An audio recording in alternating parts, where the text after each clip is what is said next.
Welcome back to the Single Barrel Sports. This is episode 29. This is our season finale. Seems crazy. Deep's not here tonight, but I do have some pretty special guests with me. So strap in. It's going to be a heavy tennis feature tonight, talking about Wimbledon. So strap in and let's get it.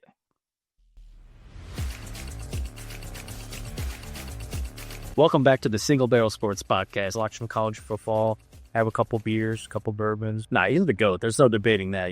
Will not be nearly as good as the hype.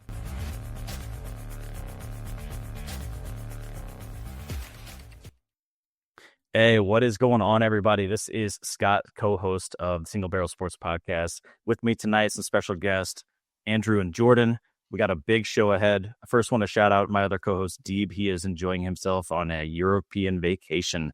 So I think is just as happy as I am to be here. He's just as happy to be away this weekend. But we got a big episode tonight. We're going to be talking a lot about Wimbledon. This is something I don't know much about. I don't really watch tennis, so I'm really excited to learn from these guys. And I just want to highlight once again, this is our season finale. That doesn't mean a whole lot, though. We're just taking the month of July off. We'll be back in August with some revamped content for you guys. Things will look a little different, but they'll feel a lot of the same. But let's stop talking about that and let's dive in to get to know some of our guests. You guys you've met Jordan before, and we'll talk to him in a second, but Drew, why don't you say hello? Maybe just share kind of some of your sports interests and maybe how you know me and how we got you here on the pod. Absolutely. Yeah, my name's Andrew. Happy to be here. Didn't know this was the finale. What an honor. Thanks for the no pressure here.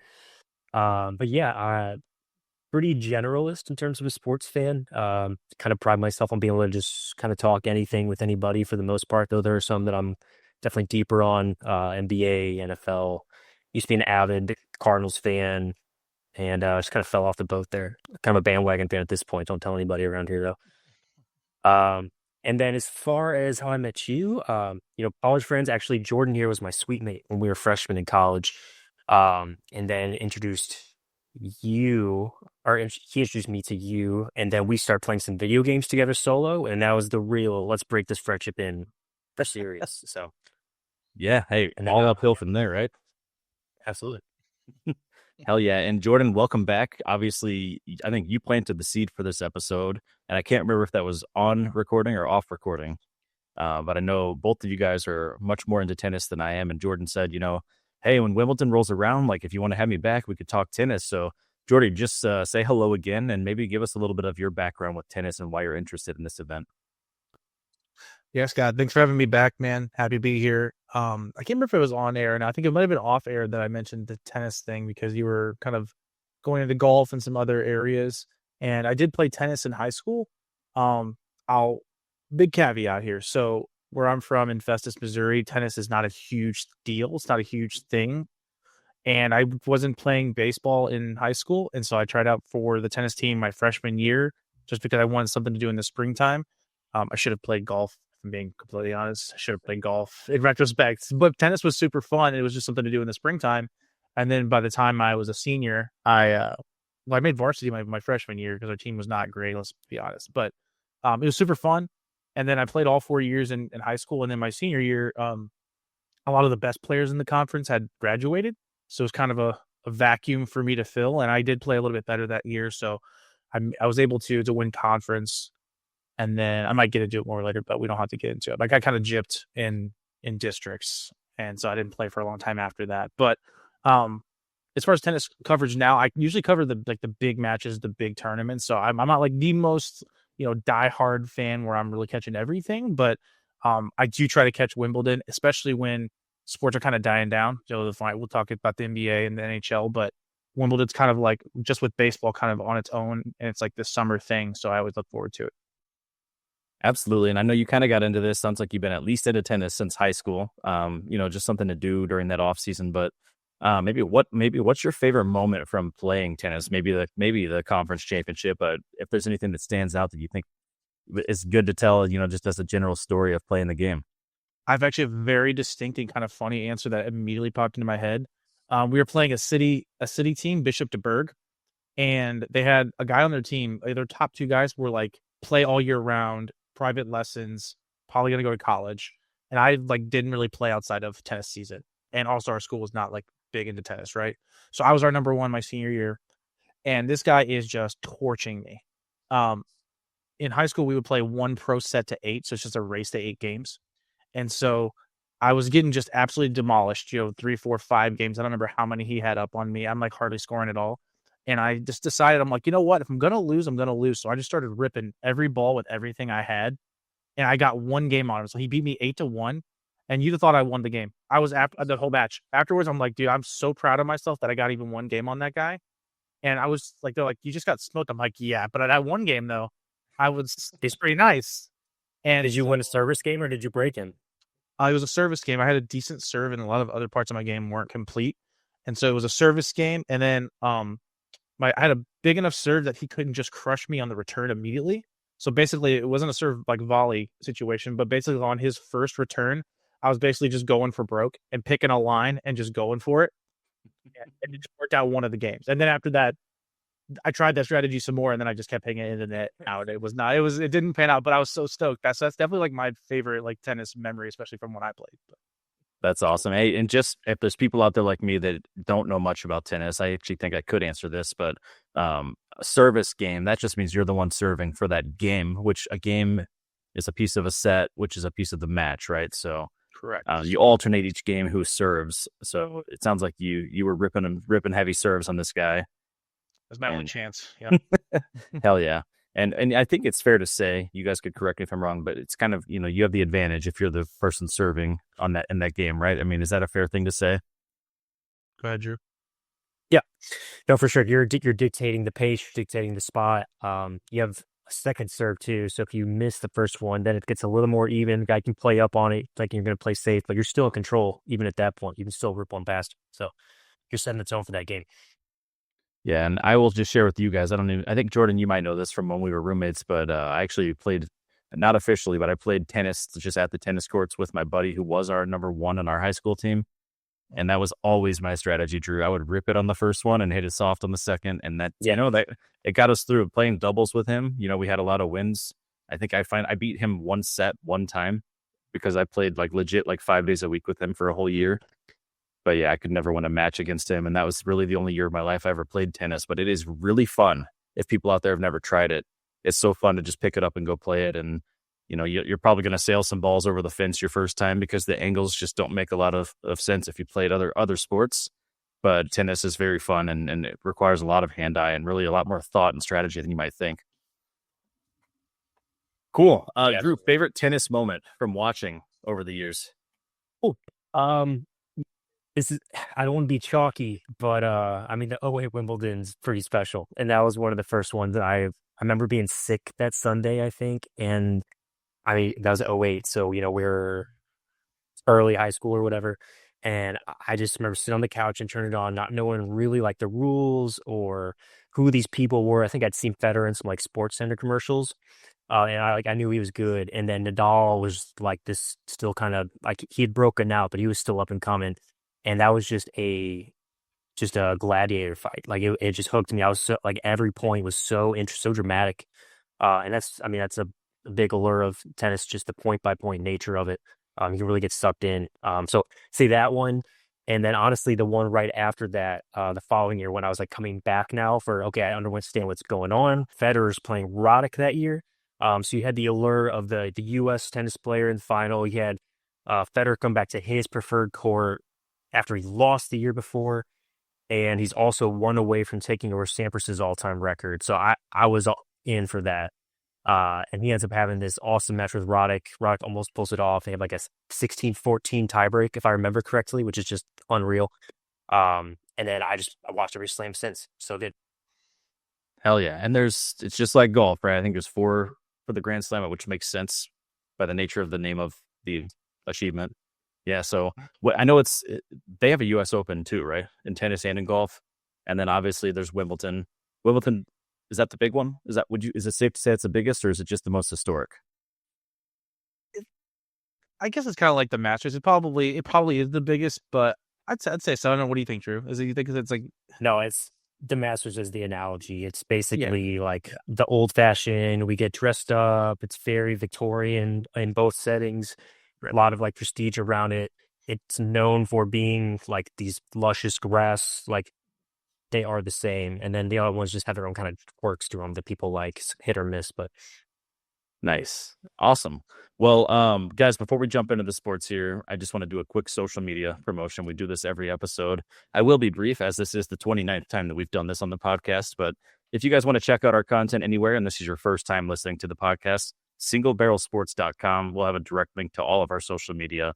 We're on really all the major ones. So if you can't find us, shoot us a DM and we'll probably add ourselves there if we're missing something here. But we do post short form content and kind of some more interactive and engaging content to all of these social media sites.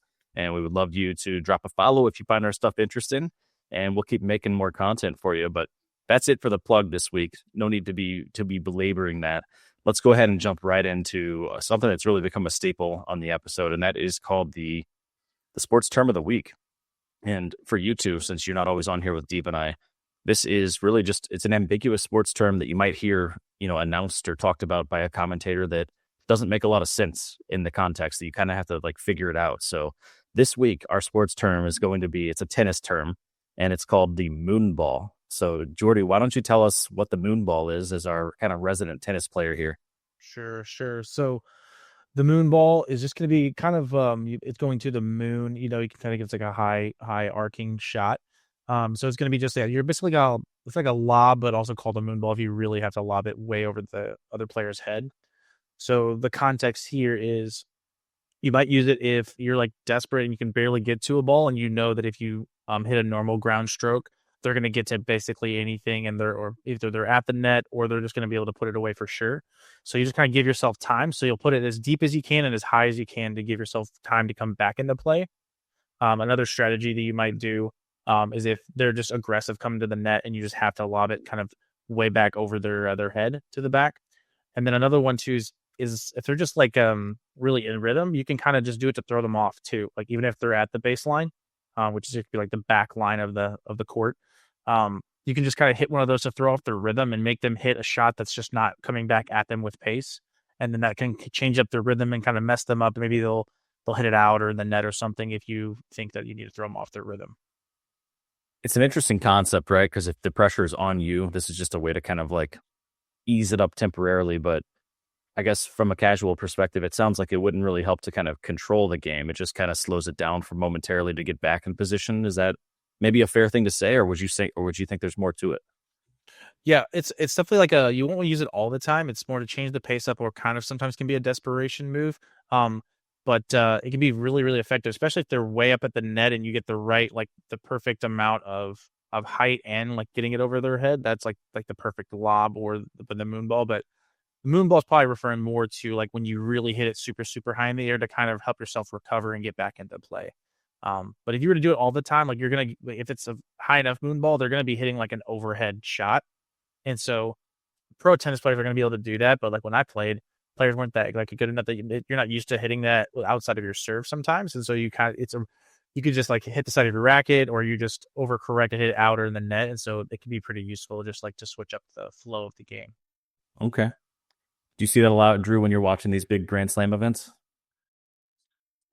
Yeah, like it's almost like a desperation move at that level, though. It's just a way to like hit timeout on the point, hopefully get it deep enough that all they can do is get behind it and start it. Otherwise, you're just giving up the point, or you're gonna mishit it. You're just asking for punishment, but it's more of a desperation move at that level. Nice. My experience with the moonshot was back when I used to play Mario Tennis. And I would use it for that exact same reason. Yeah. One thing I wanted to add is like what Drew kind of alluded to, but didn't say explicitly, was when you hit that type of shot, like in tennis, getting on top of the ball or I guess underneath the ball to be able to put a bunch of topspin and drive it. You can hit it harder and flatter, and then the spin of the ball is going to take it and dive it down into the court. So you can really crank it. If you're these pros that are hitting so hard, the higher the ball comes up off the court, you can really just lean into it and crush it. Mm-hmm. So if it's a moon ball, they're going to be able to put as much like power as they want behind it. So it is kind of like a desperation shot because it's going to be coming hot back at you no matter where it's at in the court. So, gotcha. Nice. Okay. Well, I mean, that makes sense. Just, everything we heard. Now, is there any negative connotation to it, right? Like, obviously it would be frustrating if people are doing that to you. Is it considered like dirty or cheesy, or is there any kind of like negative perception about doing moon balls? in my this is like high school tennis, right? Like if you're getting beat and then this guy's just like not obviously the pros not as much because the pros know how to handle the ball and they're gonna punish you for it.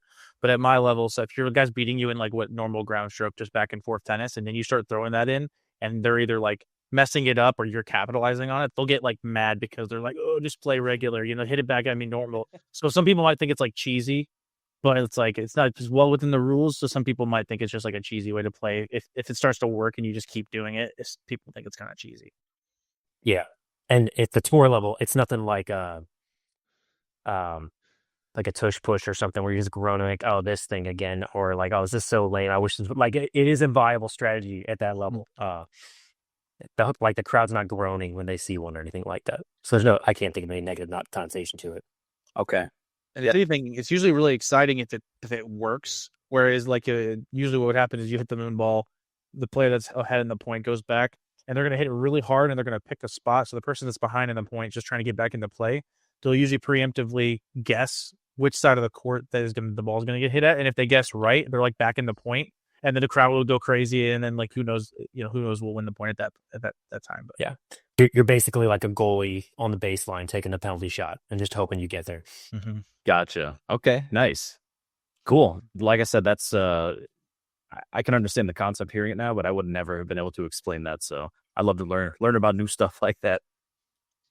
I know it's a tennis heavy episode, but this is something we just hung out this weekend and talked a lot about. In fact, we just kind of wrapped up last night as we're recording this on a Monday evening here. But since our last podcast episode, the NBA finals and the NHL finals have ended.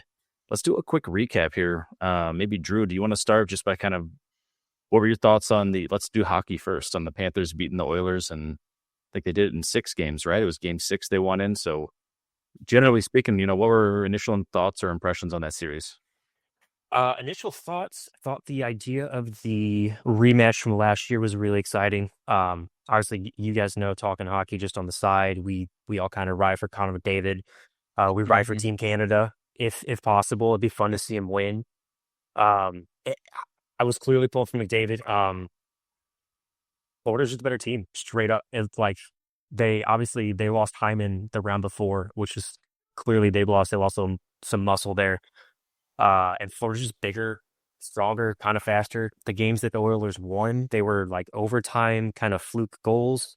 The games that Florida won was one overtimer, but they were kind of owning the whole game, and the others were blowouts. So really petered off halfway through the series, but it started off hot.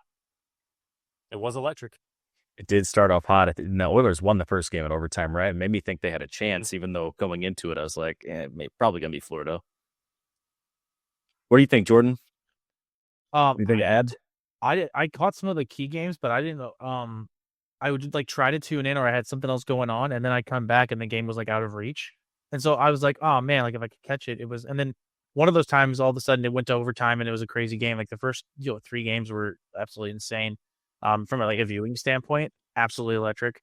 And then like in retrospect, like you look back at it, and the Oilers kind of just got worked. Like even the games that they won in overtime, like even outside of goaltending, they kind of just got worked. Like Florida was the better team in the series, like by a lot. And so it's good for them to win. I mean, they were there through 2 out of 3 years, 1-2. That's like pretty insane. And then I know people like to point to the goaltending, as far as obviously Bobrovsky is going to be a better goaltender than either Pickard or Skinner. But I think even outside of the goaltending, Florida just kind of dominated the series. Yeah, it kind of felt like the Oilers were they needed everything to fall exactly right for them to have a chance to win, even with having, I think who we all would agree is probably the best player in hockey right now.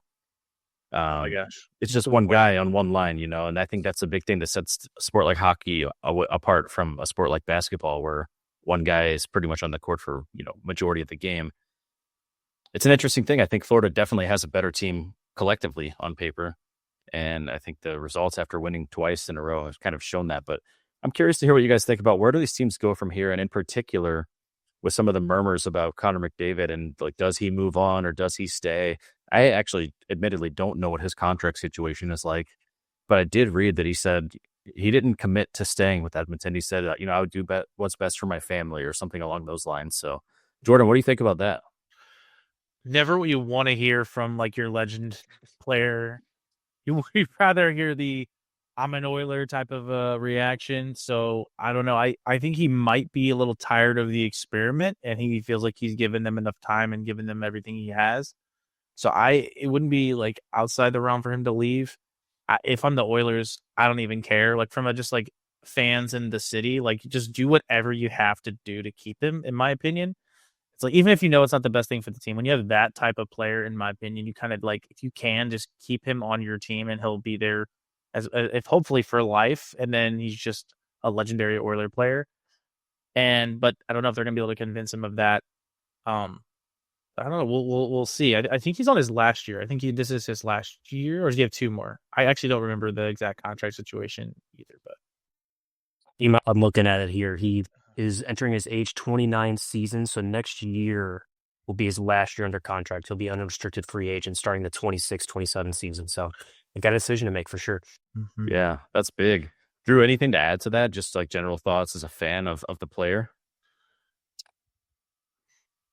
I mean, if I were an Oilers fan, it would be like a Luka level situation if they traded him. You're basically just telling everybody, all right, we're done for a long time now.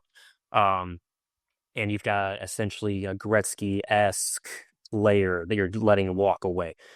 So I would hate to see it, but I know they talk about ring culture not being as huge in the NHL. But at the end of the day, you're unanimously the best player of your generation. Kind of got to get one cup, I feel like. So if he feels like he's got to go somewhere, it'd be fun to watch just as a generic hockey fan, but it'd be cooler to see him get it done in Edmonton for sure. Yeah.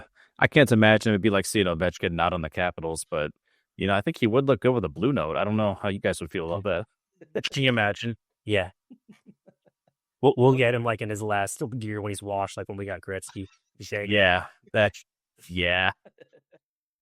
Well, let's hop over to basketball. At the time we're recording tonight, that's the most fresh. It just ended last night. And maybe Drew, we'll start with you. What are your impressions of the series and how things went, and just overall, how things ended up here?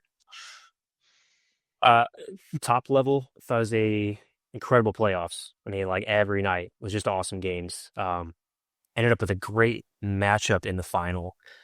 You guys know I've kind of been supporting the Pacers and the Thunder for a while as they've been rebuilding. So it was really fun to see them in the final playing each other. Kind of a bummer to each like nights and night knowing who to root for or what kind of scenario I was pulling for. Obviously the immediate headline is Halliburton. So it's kind of hard to talk about how it ended versus how it started. But my takeaway is the Thunder are awesome. They're a worthy champion for sure. They're probably going to be back. You never know. But I'm happy they won. It's a bummer some of the other events that I'm sure we'll talk about. But yeah, Jordan, anything you want to add to that? I mean, go for it. I completely agree. Especially I wasn't thinking about it, but I'm glad he mentioned it. Was how good the playoffs were even early on. Like some of the matchups in the games were just so compelling. Like early on, like it was just great. Like I'm notoriously critical of like regular season NBA. I'm definitely not a watcher. I'll completely admit. When the playoffs roll around, it's when I kind of lock in and I kind of like catch up on the storylines and like what's going on, just because I like the drama. And so this year I was very much locked in, and I was really enjoying it. As far as the OKC goes, I think I was telling Drew, Shea was the 4th person where your team has the best record, your league MVP and finals MVP, and it was MJ, Bird, and LeBron are the only other people. He's the 4th to do that. And I think also the team had the highest point differential in the history of in any season ever. That was another thing. Like it's a historically good season and historically good team at an average age like 25. So it's like in the modern NBA, it's like unheard of like what's gonna go on next. But I mean, it's so fun, and I was rooting for the Pacers as like the underdog down the stretch, but really fun series. Yeah, I mean, I think that this series, in my opinion, was probably the most fun of the whole playoffs, which is really what you want to see as the finals. It was a really big shame with what happened in Game 7 with Halliburton going down, and we could talk about that, but Halliburton, they did confirm had a right Achilles tear, which is just awful. You feel for them. You feel for him as a person and as a competitor that went out in Game 7 on the biggest stage, and the guy who, he had a lot of clutch moments to help get the team here and really was playing well in the first 7 minutes. 9 points, and I don't know, what the other stats were, but it took until like halftime before someone passed him up in points on either team, which is kind of crazy to think about. So, I guess my overall thoughts are, I had pegged the Pacers as my team, and they did me proud. They made me really happy, and it was a hot take at the time. I'm sad that we didn't get to see what could have been. So I guess let me ask the question, like, what if Tyrese didn't get hurt in the first quarter? I mean, what do you guys? It's impossible to answer that question, but just what do you think, Drew? Yeah, it's impossible to answer. I was texting Jordan before the game, and I was like, this feels like a game the Pacers are going to try to keep it tight, but Thunder are just going to pull away in the third like they always do. Just felt like it was time, like the home game. And then Halliburton came out, hit 3 of 4 3. I think he actually ended up hitting the most threes in the game still, even though he left bet early. Back check me, but it was such a bummer. You see him go down, and just like more like frustration. It wasn't pain, like he didn't look like it hurt. He just like he was realizing in real time, like, I'm done for a year now. Yeah. But no, I think they stay in it, but I don't think Thunder were losing that game. It was so loud. Shea came to play. Shea had like 3 blocks in the first half, and like one of them on Halliburton before he left. I think he was winning that. Yeah, I mean, it's hard to say that the decision would have been different, right? They still won by double digits. Jordan, any thoughts that you have about it? Yeah, as far as how I think it would have played out, with the way that Halliburton was rolling early, I wouldn't have been, and especially since OKC kind of had like the yips, and offensively they weren't like humming by any means. So I think that the Pacers may have had a bigger lead in going into halftime, because they didn't like, no one else really played particularly well. OKC just couldn't hit a shot, and so I think they would have had a bigger lead going into halftime, and then they would have made their run in the third, and I think it would have come down and been like a super fun, like, and they would have been closer and more fun at the end of the game. And then one comment that is like that OKC, to their credit, is that when you're in a big game and you're nervous, again, I played a little bit of basketball, but not a lot. But like, you're like shooting a basketball when you're nervous is like so stressful. And I didn't even play any big games. I was a bench guy, but like, just even in those moments, like, it's like so much different than if you're at practice or in any other game. I know these guys are professionals, but you know what doesn't make you nervous is playing defense and getting rebounds and playing hard. You don't get like nervous to do that, and that is what OKC's identity has been all like year long. So in down the stretch in the second into the third, they're just like, we're gonna grind these dudes. It's like that's the way to, like, their best offensive players gone, and then we're just gonna smother them and suffocate them. And nerves don't really play into that, in my opinion. Like in sports, like that type of effort and that type of grit and like dirtiness of the game isn't really affected by nerves as much as like hitting your shots, in my opinion. So lean into that, and then obviously the shots came, and it all went downhill from there. Yeah. Well, you know what? I think both these teams prove that they've got a little bit of a promising future. I really appreciate, Drew, you pointing out the average age of OKC. And I've seen some posts that are already calling like maybe way too early takes, but is this the next dynasty just because of their success and their age? And it's kind of hard to argue with that. It's a little bit early maybe to say that the answer is yes, but they're trending that direction, I would think. So for those, go ahead. My question for, let's give it to Drew, but who's worse on OKC next season? Who's going to get worse? Right. Nobody. That's literally nobody. Like, you're expecting everyone to be better. He's like entering he's the oldest guy on the team, basically. Chet is still probably like in Caterpie stages of this basketball for him, bro. He's so good, the things that he does. He just isn't consistent. I don't think he needs to put on weight.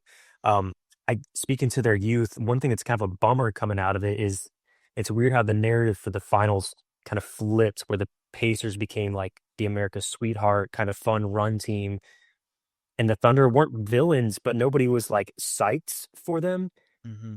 But if you look at their team, like they're a homegrown team from a small market. They got like a in-house. They traded for Shea and developed him. In-house coach from a G League team. Like, they do everything right. And for some reason, like, the Pacers just took all of the spirit out of it. So it's a bummer that they're not celebrating the Thunder more, honestly. Not to be like a homer or anything, but yeah, no, I would agree with that. And I think part of that might be the market size in general. And I think sometimes people just don't like to see a 1 seed make it very far. And right, that's just the unfortunate nature of consistency, is sometimes people just want to see you fail. Yeah, imagine if they were playing the Knicks or the Celtics instead. and then like how it's like the country and like the average fan would have been rooting for them so hard. I feel like either of those teams. Mhm.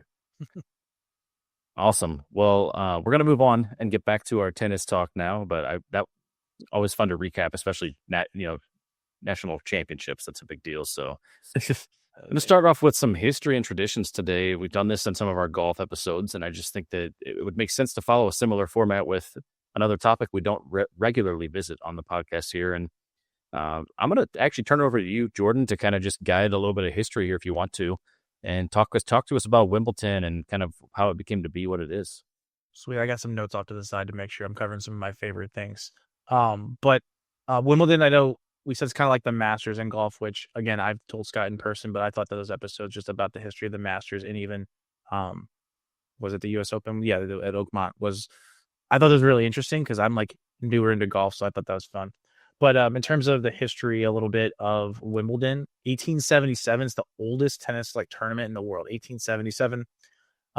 We talked about the grass. Oh, actually, we didn't really talk about the courts, but we'll talk about that more in a little bit. But it's always on a grass court, the best courts in the world. It's one of the Grand Slams, so the 4 major tournaments in tennis. You'll see the strict dress code, which I love, all white. Maybe a Nike logo I think is allowed. Like there's like very minimal allowed. Like it's very strict. Everything, even apparently like your underwear can't show through. Apparently I saw that when I was looking up some things. Everything has got to be white. You can't have any colors that are of any kind that are like coming through. There's no advertising. That was one thing when I was looking up when I was going to be talking about it on the pod was you'll notice look for it. There should be no ads or advertising like every other sporting event anywhere. So you won't see that at Wimbledon, which I personally love. And then some people care about the royal family would frequently attend, and you'd have to bow at certain points whenever like, for the players would. Which is kind of interesting. And I think now it's only if like the king or queen or the highest of the higher are there anymore. And then just some fun was the strawberries and cream. That goes back a long time. It apparently looks like 38,000 kilograms of strawberries and 10,000 liters of cream each year. It's just like the go-to snack that you get here at Wimbledon. Nom nom. I had no idea about that. That's kind of great. Just a random snack there. That's definitely a thing. A couple of like interesting like tidbits. The one that I remember years ago was the longest tennis match in history. Before they had an official tiebreak, it was John Isner and Nicolas Mahut, and 11 hours and 5 minutes over 3 days. Final score was the 5th set. They didn't have a tiebreak. You had to actually like win 2 games in a row. And when you have like serving and break points and everything, these two were just going back and forth. It was 70-68 in the 5th set was the games, and it took 11 hours and 5 minutes to complete. You can imagine why they don't do that anymore. Wow. But just some fun facts there. Yeah, and I know you've kind of mentioned royal family, but this is located in London, right? I'm not sure if you had mentioned that. And and like some of our big events we've talked about in the past, it's always in the same spot, right? It's always in the same. I don't know what the arena's called, or it's the All England Club. I'm sorry, the All England Club is the name of the venue that's there. Yes. Yeah. All 4 of the majors in tennis are in fixed locations. They don't rotate around like in golf. I think that makes a little bit more sense personally. It's kind of tough to say I'm chasing the Grand Slam and I got to catch it on a year where it's at the course that's best for me. At least there's more consistency, I think. I think that adds also to like the allure of the Masters being that it's always at the same course. Then it just adds to the mystique of it. I think if it's always at the same place, it adds a little bit to it. Absolutely. Just some interesting things. I had looked up random facts, and you've covered a lot of the stuff here. But the first year of Wimbledon, it sounds like there was just 22 male competitors. I don't think there were any female. I think they call them. It's the ladies and the gentlemen, right? I think is how they refer to them on this tournament, and it's always been that way. So yeah, they had 22 gentlemen that year in 1877, and then I think it was 7 years later that they introduced their ladies tournament, which was in 1884. So it's been around a long time, but honestly, as far as the history of sports go, only 7-year gap before they had the ladies tournament too, I think is not too bad considering how I think sports looked in the 1800s. Completely agree. I didn't even think about that, honestly. I think that there was around 200 spectators that first tournament. And now I think the stadium fits maybe like 15,000, and you could be very sure that that's filled every year. And then have you heard about, I was reading something about the queue. Have you read about that? I'll send it back over to you. I guess I know a little bit about it, and I was looking up some stuff as well. But they don't have, I'm assuming it's just for like your general admission tickets. They're called ground tickets. And you have to just wait in line. You get there and there's a queue, and there's like a whole event in and of itself. And there's even like overnight camping like rules and stuff and like etiquette. And it's like in an orderly fashion, everyone waits in line for a really long time to get your ticket. And it's just like has its own event, which I can kind of relate to. And Scott, I know you've been to some of these, a beer release where that's like its own party where you go to a craft beer release as a new stout, you just bring a cooler full of your own stuff and you have a beer share in line. I think that's like that, but like a cooler, bigger, fancier version is what I'm envisioning. You know what? It would be pretty special. I think that would be a night. It'd be fine camping out overnight and just being in that culture and in that environment. Drew, any thoughts about anything he's covered so far? Anything you want to add to it? I know there's probably more you're going to say, Jordy, but I want to make sure we're getting the full scoop here. No, I'll let you keep on moving. I will point out we had a little anniversary coming up, right? And a couple of years away from what? Somebody do some math, but it's coming up here. But no, I got nothing else to add. What's the 1877 to? Oh yeah, but like what 2027 would be? What? I can't do the math right now from the top of my head. Y'all the math guys. Y'all the math guys. Be 150, right? Yeah, 150. That'd be big. That is all right. So hey, that's the year we're going to get in the queue, then, right? I'm so down. That'd be so cool. That'd be so cool. Hell yeah. We'll get back into it, Jordy. Tell us more.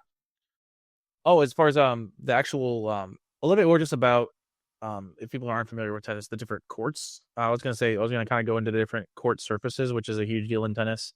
Wimbledon is a grass. It's the only Grand Slam that's a grass surface. So in the U.S., I know we do a lot. I actually only ever played on hard court. I never actually got to play on clay or grass. There are some places in like St. Louis you could go to, but I actually only ever played on hard court. But just briefly, the differences. So clay is like a loose like brick or clay substance, so it's softer and like you'll slide around. You need like special shoes if you're gonna play a lot on it.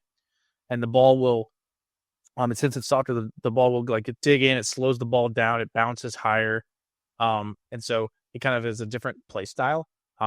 Higher bounce means like you can get to the ball faster. So oftentimes it's like more athletic players can kind of take advantage of their athleticism because of the slower play. And there's a lot of endurance because the points last longer too. And then in the middle is the hard court. It's very consistent and kind of neutral play. And then there can be some minor differences. There's like not an official surface like finisher. It's concrete or asphalt, and then they'll put some type of like grippy substance, and that can change a little bit. For the most part, consistent bounce, consistent neutral play.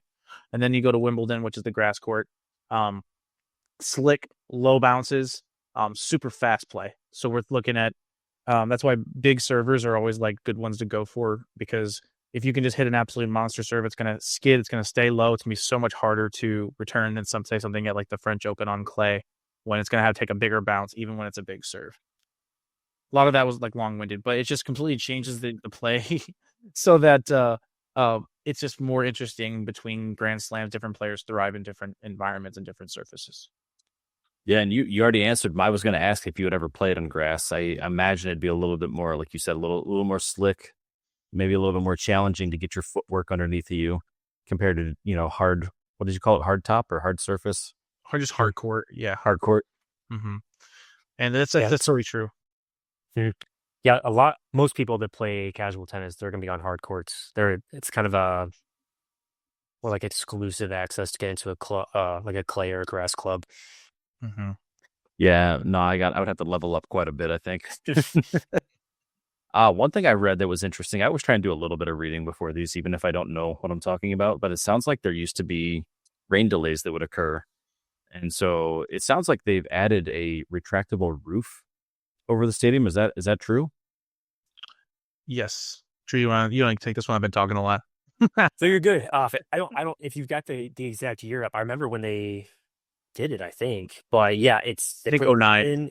was the first time on center court. 09. Yeah, because that was Federer's Roddick that I was alluding to earlier. I know it's kind of polarizing for some players that play before the roof. It gets hotter in there. It sounds different. A lot of people kind of get used to just the pace in there, especially with the grass. Jordan was talking with the grass earlier. The other piece is the court deteriorates over the course of the tournament. So you have to get a real good feel of the surface that you're on. So any adjustment with the heat, humidity, it's another variable now. But yeah, it's helpful. You get to watch some games a little later, but no rain delays. Yeah. I had not even considered, with it being real grass, how there might be some deterioration, because this is what, a 14-day tournament? Essentially. I don't know exactly the full length. I know that that it was 2009 they added the roof on center court, and then they in the number 1 court in 2019. So there's still gonna be lots of rain delays on other courts for the whole tournament. It's just like those main and they're gonna have the best matches. The highest profile players are on the center and the number 1 courts. Gotcha. Okay, that makes sense. One thing I read, and the reason I brought up the rain delays is because I read this, but it sounds like in the middle of the tournament they call it Middle Sunday. It's that Sunday after the first week. It's typically a day of rest for everybody. And so it sounds like historically, if they had weather delays, then they would have to play on that Middle Sunday. But otherwise, now that they've had the retractable roof, they've been able to make it more of a permanent, like, we're going to honor Middle Sunday. Is that accurate? I mean, some things you read, you got to fact check them, and I didn't fact check that one. That one I'm not sure of. I actually the same. That's one of like the terms and things that I wasn't like. I guess because it wasn't like stuff wasn't going on, I wasn't as privy to. I read that a little bit too, but I was like, I actually didn't know it was like an official thing that they're like sticking to now. But that was one of the things that I actually didn't know about. Yeah, I read 2022, but again, I did not fact check that. You see stuff all the time on social media, especially on Twitter, and it's like, oh, maybe that's true, maybe it's not. Very cool. Well, it sounds really fun, and I know that it's a very serious event. I know you can't be like in any tennis events like that. Like the audience has to be quiet, and it's like a whole ordeal. But I have never watched a full. I'm sure I've caught games, but I've never watched a full. Probably even a full set, but definitely not a full match. And so that's going to be a goal of mine this year, is to actually watch some of this event, because I've been doing that with golf, loving it, and I'm sure it's going to be the same thing watching Wimbledon. Awesome. Any other thoughts just about? Oh, go ahead, Drew. Yeah. Oh, I was just gonna say, it's especially this time of year, it's an awesome time to try it out, because like we just had the French. They're typically like 2 to 3 weeks apart. So if you caught the end of the French and now you're coming into the next major back to back, that's a real nice thing that the tour does, keeping the majors kind of bunched there. It lets viewers come in, especially like Jordan said, with hockey and basketball, and then it's a great sport to just have on in the background for the next couple weeks. Absolutely. And I know you guys were talking about the French. It sounded like a good ending, right? I mean, talk to me about that a little bit. We got a couple minutes we could spare. You go, Drew. It was sick.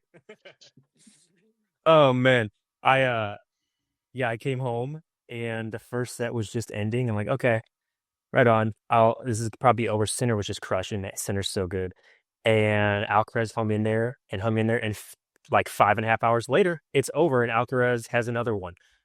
It was unreal, the shots these guys were hitting, and felt like basically everybody that watches sports was like texting me, like, "Are you watching this?"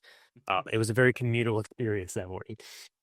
That's awesome. I know even in our fantasy football chat, you guys were kind of talking about that. Yeah, it was. I was like, I actually forget what I was doing that day, but me and Jenny were doing something, and we got back to the house, and I was like, I want to turn on the end of this because it should be ending anytime. Mm-hmm. And it was right after, I think Sinner had triple championship point, which for Scott, I don't know. Do you know what that means, Scott? If I said triple championship point, what do you think that means in terms of what's going on in a tennis match? I would assume that's like when someone has ad and then maybe they don't score, and then the other person gets ad and they don't score. Is that what it is? Like where it goes back and forth 3 times, but it's in the championship game? So it's going to be where like the person who's like serving, right? So a Sinner was serving, and he can lose. All he has to do is win one of the next 3 points, and he wins. So like that, like, and when you're serving, that's like usually like so easy. Like when you have different like set points if you're winning the set, but this one he was already up. This is the 4th set, and he's up 2 already. You need 3, the best 3 out of 5 sets. and he did not come through. I actually missed that, and so I came in after that happened, and I was like, I actually should go back and watch it. I actually never did, but that was like just the fact that he lost that, and then the way it ended, down the stretch, and there actually was a big back and forth between where you thought Sinner was gonna come back, and then Alcaraz was gonna take it, and then Sinner's hurt or cramping, and then we're back. And then he blew it, and then he didn't. It was like so like back and forth and like dramatic. Like it was like movie level writing as far as like how each point was happening. It was insane. That's awesome. That sounds really fun. Mm-hmm. Well, hey, let's hope we can repeat that here with Wimbledon. I think that'd be great. So I will say just like that, like just going back slightly to the surfaces, is like clay can actually create a lot of that because the rallies are going to be like, so sometimes like how spectacular they are, it happens a little bit more on clay, whereas the rallies will be over much sooner because it plays faster on grass. Mm-hmm. But in a different way, there's still some insane shots that you can hit on grass that you can't even do on clay. So, yep. And like Jordan was saying, the surface definitely lends itself to the more players on the tour. So guys like your Alvarez that are just insane defenders and can cover so much ground. Nadal for years, that's why he's basically untouchable on clay. He's just the most athletic guy playing. So this grass can play a lot different. Yeah, and also they're both. That's the thing. Like the Spaniards, that's like his like Spanish. There's like a lot of clay courts, and that's where people grow up playing. That's where so Nadal and Alcaraz are both from Spain, and so that's they always call it like home field advantage, where's the, and so that's just where like they are always the most comfortable because that's what they say, they grew up playing on that surface and stuff. So yeah, nice. I mean, gosh, I'm getting excited for it just listening, man. I could just hear it, man. I can tell the excitement from the French, and I can't wait for Wimbledon now. Let's jump in. I got just a couple of questions here. Trivia. Let's just do a quick couple of trivia just to do something a little bit more interactive here. And I'll just kind of ask you both. But Drew, who do you think holds the most Wimbledon singles titles? Is this a trick question or is it still Federer? Jordan, who do you think? I would have said, I guess I would have gone Federer would have been my guess if that's not correct. Sorry, I had to copy. I could be wrong. Well, do you guys think there's maybe a woman who had more singles titles? I'd be drawing. I don't know. I'd be drawing a blank on that. I don't know. So my sources tell me the answer is Martina Navratilova. Navratilova. Oh my gosh, Navratilova. It's a mouthful. Yes, she had 9, and Federer has 8. Oh, Federer is the highest for the male. Okay, I guess the gentlemen's. Gotcha. Yeah, and again, that's Wimbledon singles titles. So, kind of a specific question there. Who's won Wimbledon without ever losing a set? Sampras? Idea, Jordan. Oh wait, what? Or is it me? Oh, I was Sampras. What do you think, Drew? You said Sampras. Again, I think Federer's done it before. I think Borg has too, and I don't remember who did it at Wimbledon. So I'm just gonna keep riding the go to the grass Federer and then hope that it's right. But yeah, according to my quick search earlier, they both did it. You're right on both of them, and they both did it at Wimbledon. Yeah, so it was Bjorn Borg and Roger Federer. I'm really bad with tennis names. I'm gonna just say that. The European names are tough. Youngest singles champion ever. I have no idea on this. No idea. No idea. I'll just throw it out there. Boris Becker, 17 years old in 1985. Kind of a random one. And then who had clocked the fastest serve in Wimbledon history? Roddick? He had it faster. I'd say Roddick or like Isner, one of those Americans with just those cannons. It was Taylor Dent in 2010, 148 miles per hour. Casual. Yeah. So just some general trivia. Those were pretty tough questions. I think some of the Federer ones, the first one was tough because it was, he is the highest singles champ for males, but yeah. Anyway, hopefully that stimulated some brain thought there. I didn't have any. I would have been clueless on all of these, but just some fun trivia ties here. But we're gonna skip the halftime pour this week. I think the three of us had our fill this weekend, I believe. Yes, we had a nice selection. I'll drop a photo right here in the podcast for people to see. Yeah, You got a poppy. I'm doing a Dr. Pepper Zero over here. Got some ginger lemon tea. There you go. Ooh. Yeah. So, but just know that the bourbon was flowing this weekend, and sports were being discussed. And again, I'll drop a photo right here so people who are watching can check that out. But I don't think we need to drink anything tonight, guys. Let's talk favorites here. Some of the favorites, just based upon the betting odds, guys like Carlos Alcaraz. Is it Yannick Sinner? Yannick? Okay. Yannick, soft J. Yeah, you got Djokovic, Zverev. I think I said that right. And then Medvedev. I don't know. I can't pronounce Medvedev. Okay. Yeah. These are all kind of like the top contenders, at least according to betting odds. I don't know if you guys have like a favorite. That's on the men's side here. Jordan? I actually have always enjoyed watching Medvedev play, so I'm kind of rooting for him. He's super, super tall and super long, big serve. I just like watching him play tennis, so I'm kind of rooting for him, even though he's kind of a longer odds of like the somewhat favorites. Yeah, if we're talking guys in that favorites conversation, maybe it's chalky, but I'm kind of riding with Sinner this time around. I think it'd be fun to see him win one. I don't think he's ever reached the Wimbledon final, so it'd be cool to see him get there, especially if we got another Alcaraz final and then a little revenge from a few weeks ago. That's kind of what I'm hoping for. That would be fun. And I think if I read right, Alcaraz won Wimbledon last year, right? Is that correct? Mm-hmm. Yes. Yep. He's 2 years in a row. Wow. Okay. Very cool. And is Sinner ranked number 1 right now, or is Alcaraz? There was like a stat going into the French Open final that I didn't know about because, like I said, I try to catch the big events, but I did not like watching some of these minor tournaments. Mm-hmm. But they said that Sinner's been on a tear where he's like 93-4 in terms of 93 wins, 4 losses, against everyone that's not Alcaraz. But he was like 0-4 and now 0-5 since playing like in that same time frame, playing just Alcaraz. He's not beaten him, but he's still the number one because he's so dominant in all these tournaments. But he just cannot get over the hump that is Alcaraz. Yep. And the other piece for Alcaraz coming in, I think, what was the stat from the French when he won? He's now 5-0 in Slam finals. So now he's, I think, like 2 behind Roger all time. So he's still got some invested here too to keep the history going. Nice. It's giving me Scotty versus Rory vibes from the Masters, and I'm here for it. There's some drama there.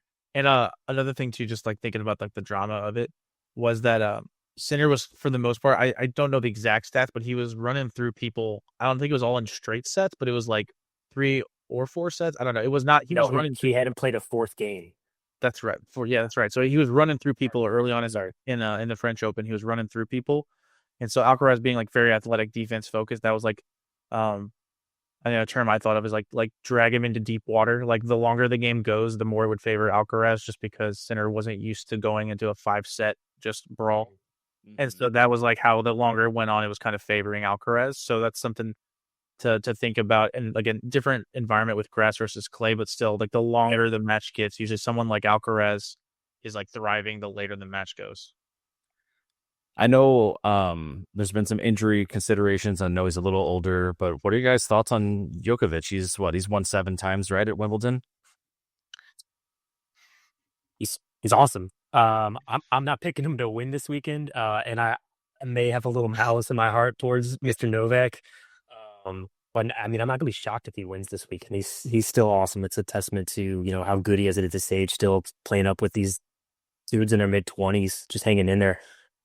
He had an awesome match against Sinner to get to the final, and it's impressive how he holds himself still. So I won't be surprised. I'm not rooting for it though. Yeah, Drew's a little bit of a Novak hater. He doesn't want him to break all of Rogers and Nadal's like records and stuff, and so, but he could, if he's on his game, he's a legend. So he could he's not so old that he's like completely washed. So he could make some noise. I think he's the 6th seed. I think, is what he's in this tournament.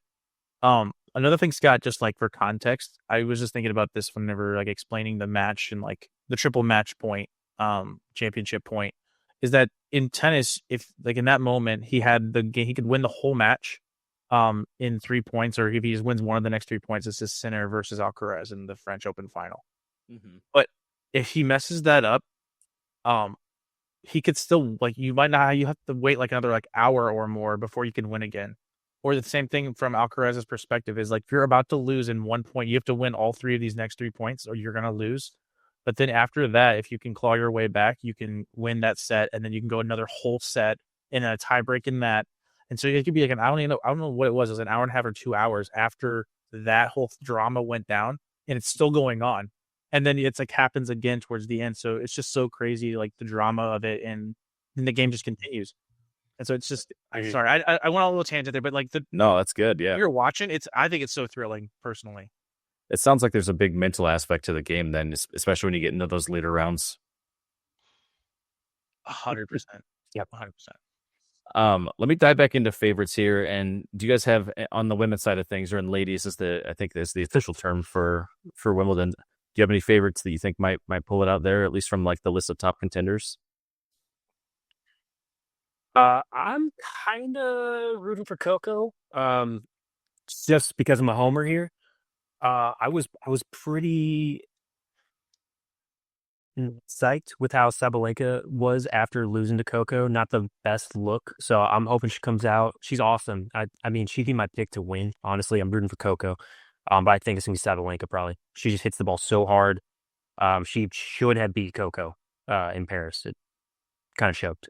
So she's probably coming out with some more fire and kind of hers to lose. I know some other people probably know the women's game a little better than I do, but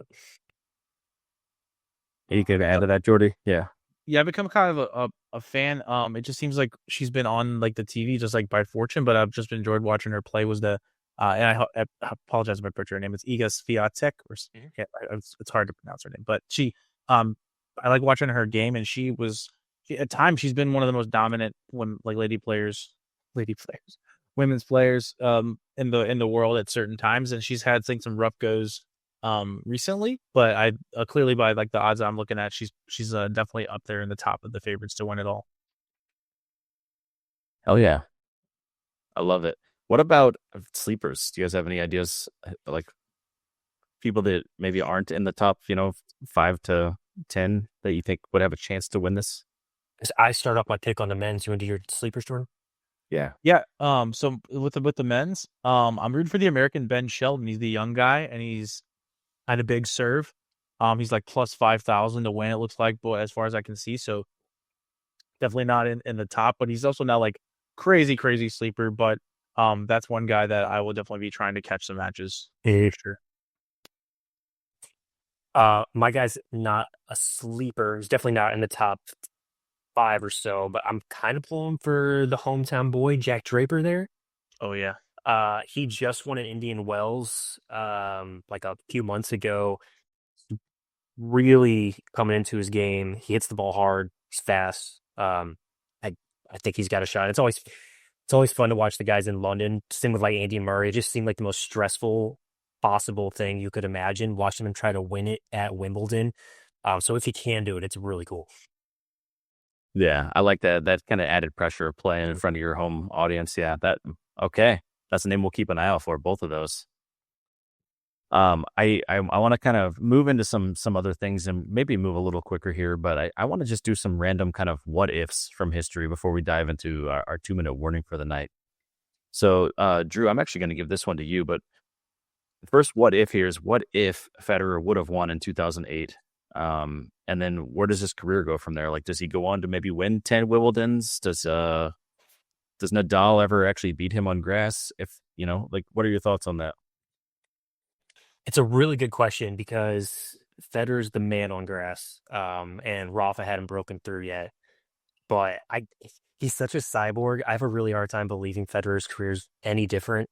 Honestly, he might be one of those guys that got better having lost to Nadal there. Nadal goes on to win on grass a couple more times. It wasn't like he couldn't win at Wimbledon. But I think they're kind of the same guys. It probably gave Rafa a little confidence to win on some other surfaces. Grass is probably his worst. But they're the best. They're both still going to be the best. That's fair. You got any other comments there, Jordy? No, I actually don't. I don't remember that one as vividly. So I played, but that was actually in 2008. I played very casually. So I think Drew Pose was a little bit on the bandwagon more back then. So I don't have as vivid of a memory of that matchup myself. But like those were the only two names in tennis as far, and then Djokovic came in a little bit later, but it was Federer and Nadal, and so those guys are just like that time and that rivalry to have the other guys. Like if the other guy didn't exist, you do wonder if either of them would be considered their greatest if the other one wasn't there to like kind of like challenge the other one over the years. And just to clear my name a little bit, that is my thing with Djokovic, where you know, I got into it seeing Federer in his prime, going back and forth with Nadal in his prime. It's basically then the two of them winning every tournament. And then Djokovic comes on the scene as Federer's getting a little older. Nadal's body's wearing down. He's younger than Federer by a few years, but physically he might have been older, honestly, by the time he retired. So I just give Djokovic a hard time because he's kind of a grouch off the court, and he scoops up all these numbers, but kind of post those two guys, he's just going to swallow up all that was left. So they hold a special place in my heart when I got into tennis. But That's fair. That's definitely understandable. But I am going to ask a question about Djokovic then. So, this what if he hadn't been defaulted at the 2020 U.S. Open? Do you think that he then goes to win the Grand Slam that year, coming to 21, 22 with more dominance, or does that not matter? I mean, these are hypotheticals. So, Jordan, what do you think? I remember a little bit of that, and he was pretty hot that around that time. So I mean, he would have been like for sure the favorite. I'm imagining there. So it's hard to say. I don't know, but he was really crushing at that time. He was kind of, I think he was healthy and he was feeling pretty good. So I don't know. You have thoughts on that, Drew? Yeah, go for it. no, that's the scary thing with his numbers. As much as I like to hate on him, because you think he probably wins that one. He missed a major. Was it the Aussie? Just because he didn't want to get vaccinated. Mm-hmm. So he just left two majors basically, or two slams just sitting out there. That he could still be on his resume now. So no argument that he's great. If he wins that one, I don't think it changes his attitude by any means. But he wished that one more. Yeah, fair. Let's talk about someone we haven't spoken about much. And I recognize this name from when I was younger, but Andy Murray. If he had never had a hip surgery, you think he could have made one more run at Wimbledon? Could he have gotten one more? Seeing head nods here. Drew, go ahead. Yeah. He already got the one.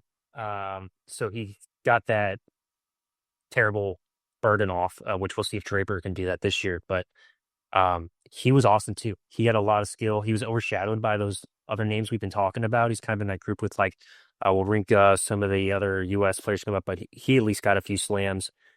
I do think he probably could have got back to one. Agreed. He never like could maintain a ceiling like that high dominant, like you're expected to win every tournament type of level, but he had some hot streaks, and obviously he got the one Wimbledon. But so he definitely could have made another run at another one, and try to, if you can find a time, Scott, to try to find like a Draper match, like a guy who's like this, like you said, the crowd is so entertaining to follow because they're so into other like his corner. It's like fun to watch, and then you're like almost want to root along with them, and you're like rooting because the crowd is just like giving them so like lifting them up so much. It's pretty fun stuff. Nice. I'll have to do that for sure. I have one other one, and I mostly have this on this list of what ifs just because of the crazy stat that goes with it. So Wimbledon in 2020 was delayed or canceled because of COVID, and apparently that was the first time that it happened since World War II that it hadn't been played at the right scheduled time. So just another hypothetical here, but if they had played at Wimbledon during the summer of 2020, you think Federer or Serena would have had one last run? Again, lots of hypotheticals with Federer tonight. 2020. I mean, I know that was like the Djokovic time, but I don't know. I think it's hard once you're not that guy. You're not like the tip top. It's like some of the best will squeak out like another one, but then it's kind of once you're done, then like you just can't maintain that form, and it's really hard to squeak out any more wins, unfortunately. Yeah, and tennis is definitely a young man's sport, contrary to what Djokovic is showing right now. But typically, you're kind of dead at 30. Not unlike a running back or something. But I think his last Wimbledon was probably like 2018. 2017, something like that. So it had been a couple years at least since he'd won one. He can always go on a run. He knows the court. He's got the feel for it. His game's all touch and finesse. But I don't really see him getting another one at that stage in his career, probably. And I don't remember like specifically, but I remember just from like watching like the highlights is like Federer still ran through like the bottom of the board in like all these tournaments. He just couldn't get over the hump of like the absolute top players in the tournaments. Like down the stretch, like I don't know how many like quarterfinals he made like that, but when he just couldn't get over the hump of just like the best players at the time. And that's just kind of how it goes when you're just not quite at your peak anymore. Mm-hmm. Yeah. Nice. Well, you can tell probably even from the way I'm asking some of those questions that I just don't have a lot of historical perspective with tennis, but it is nice to hear, hypotheticals and just to kind of revisit some history again, but focus on some big superstar players. So I appreciate you guys entertaining that for me. And I, again, feel like I'm learning a little bit, even though I'm asking about things that are from the past here. Yeah. We are still gonna do a fan favorite here, the 2-minute warning. This is where I'm just gonna ask you guys some rapid fire questions tonight.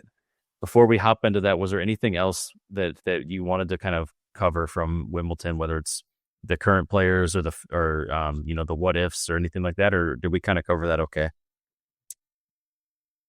I didn't have anything. I did have a out of left field one for you, Scott. As a non-tennis player, I was going to see if you could come up with a good non-tennis analogy for me, just off the cuff. So we've been talking about Roger and Nadal. Basically, Roger's maybe the GOAT. Rafa's a little younger, coming up, wins a lot. Doesn't win as much as Roger, but when they play each other in the finals, Nadal's the one that wins a majority of the time. Is there any other GOAT comp in other sports like that? Ooh, and the first thing that came to my mind here was, and I don't think their age is that different, but I was kind of thinking of like Peyton Manning and then Tom Brady. And, Brady obviously always won the chips, but, and I think he is a year or two younger. It's not by a whole lot, I don't think.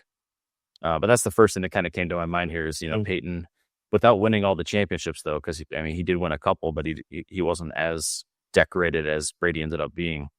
But there was no arguing Peyton Manning was at the top of that position or, in the conversation for, almost his entire career. I wouldn't count those last couple seasons like that. But yeah, it's harder with team sports. I didn't know if you had some, I know you do a lot of more boxing and some MMA stuff. If there's some guy who was just the best of his era, but then one other dude that beat him every time, Yeah, I mean, there's a few examples that come to mind with that. So the first one, and I know Jordan he'll agree with this, but Daniel Cormier was a well-classed, the greatest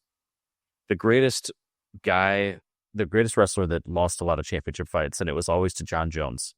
And Jones was younger, he was more athletic, and Daniel would beat everybody in the league except for John Jones. He would still win a championship. I think he even won 2, but he couldn't beat Jones. No matter how many times they fought, he just could never take him down. And I think that was kind of that thing of just being a little bit younger and a little bit more physically gifted. Daniel could outclass pretty much everybody except for John Jones. So that might be where I would go, just initial impressions off of that. Yeah. I love it. Yeah, I know you're a Cormier guy, Jordan. I was like, he'll like this. I just like the guy. And they made it even worse whenever Jones beat him every time because I just like the guy, Cormier, and that Jones was such an asshole. And then when he wins, it makes it way worse. Oh, yeah, absolutely. Well, that's where the analogy dies because Federer and Nadal are just infamously the nicest people on the planet. Awesome. All right. Well, I am going to pop up this timer here. This is not really meant to add too much pressure to your guys' lives. Hopefully it looks okay. And then I'm just going to ask you guys questions back and forth here. So I'll probably start with Drew. And we got 2 minutes on the timer. Feel free. You can answer it and add a few details if you want. You don't have to just be quick response. Feel free to elaborate. We don't have to go through every question I have planned here. But it's just kind of fun to sometimes just off the cuff, just come up with some thoughts. And again, if I mispronounce people's names here, hopefully I'll say at least good enough that you'll know who I'm talking about. So Drew, you're going to be first here. And your first question is, which feels better on center court? Would you rather have an ace on the break point or win a 30-shot rally? Oh, 30-shot rally pretty easily. I feel like the ace, while it's awesome, it's so quick. Winning that rally is such a that's my point. I took that one. Hell yeah. Okay. Jordan, what would be harder to crack, Djokovic's defense or Alcaraz's shot making? I think it's just because it's recent memory, but Alcaraz hitting some shots is like absolutely bonkers right now. So I'm gonna go with that, especially right now. Okay, perfect. Well, we'll see that, this upcoming couple of weeks here. What is more iconic, Federer's one-handed backhand or Serena's serve, Drew? I mean, the Federer backhand tag, the shot of tennis, basically. It's got to be that. I had a feeling that was the direction we'd be going in with that answer. It's like the Ken Griffey swing or the Ray Allen 3-pointer. That's why it's like that. It's the trademark. Jordan, for this year's Wimbledon, do we see? We'll go with the gentleman. Do we see a top 4 seed win, or are we going to get some chaos in the finals?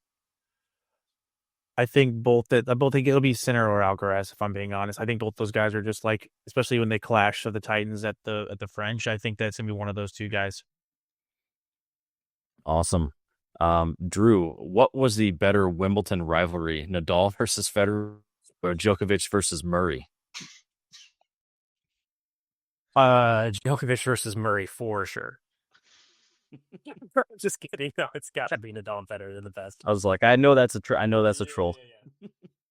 Awesome. Let's see. Last question for Jordan. You are serving for the match in a Wimbledon final. Who do you not want returning, Djokovic or Sinner? Djokovic returning it. Definitely don't want that. All right. That's our 2-minute warning, boys. And with that, we're going to move into last call, which is just kind of time for final statements here to wrap up the segment. So first, I will just start by thanking you guys for coming on here. I know we had a long, exhausting weekend, and I know it's a Monday night after we just got back to working. So I appreciate your guys' time and the ability to get this. It's always fun to have some guests on here. And of course, we miss Deeb.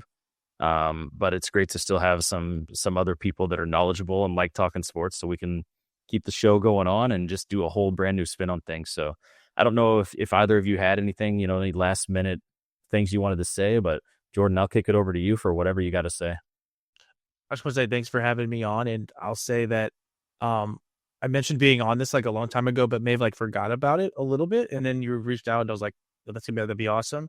And I've got myself hyped up for Wimbledon even more than I was already looking forward to it. Like just talking about it and getting into the weeds a little bit because that was like the subject matter.